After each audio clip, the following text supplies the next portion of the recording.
আজ আমি বসে গেছি একটা স্যাশে নিয়ে, 10 টাকার ডেটলের স্যাশে নিয়ে বসে গেছি এবং সেটাকে কাঁচি দিয়ে মুখটা কেটে ওটাকে ওই প্লাস্টিকের বাটিটায় জল দিয়ে, একটু সামান্য জল দিয়ে, এবং অর্ধেকটা নিয়েছি, পুরোটা নিইনি, পুরোটা আমার লাগবে না, অর্ধেকটা নিয়ে একটু জল দিয়ে গুলে নিয়েছি এবং গুলে নিয়ে কাগজে ঢেলে দিচ্ছি।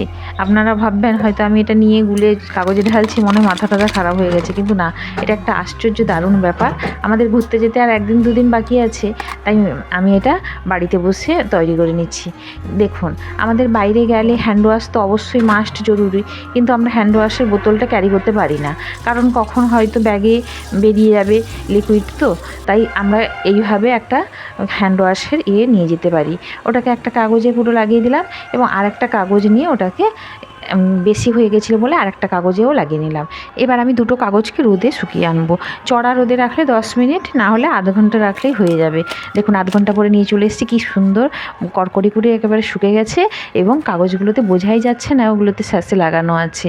আর দেখুন, এবার কাঁচি দিয়ে ছোট ছোট করে, যেরকম আমরা রাম সীতা খেলাতে রাম সীতা কাটতাম, সেরকম ছোট ছোট করে পিস করে আমি কেটে নিচ্ছি। কাঁচি দিয়ে আমার কাটা প্রায় হয়ে গেছে। এবার কেটে এগুলোকে ছোট ছোট করে গার্ডার দিয়ে জড়িয়ে রেখে দিয়েছি। এবার দেখুন, একটা কাগজ নিলাম, একটা কাগজ হাতে নিয়ে একটু জল দিলাম। এবার দেখুন কত সুন্দর হাতটা ধোয়া হয়ে যাচ্ছে। বাইরে যাওয়ার সময় আমরা এভাবেই হ্যান্ড ওয়াশ ক্যারি করতে পারি। হয়তো কাগজ, কাগজটা এটা হ্যান্ড ওয়াশ হয়ে গেল। কারণ ওই বটল থেকে নিয়ে নিতে হয়, না, এটা বাইরে নিয়ে যাওয়া হবে। 2 দিন বাকি আছে, আমি হ্যান্ড ওয়াশটা তৈরি করে দিলাম এবং এটা সাইড ব্যাগে ধরে যাবে, আর এটাকে আলাদা করে কোনো ক্যারি করতে হবে না। সুন্দরভাবে পরিষ্কার করে হাত ধুয়ে নিলাম। এই দেখুন, আমি একটা প্লাস্টিক জড়িয়ে দিয়েছি, প্লাস্টিক না জড়ালেও কোনো অসুবিধা নেই, দিয়ে ব্যাগের মধ্যে রেখে দেবেন।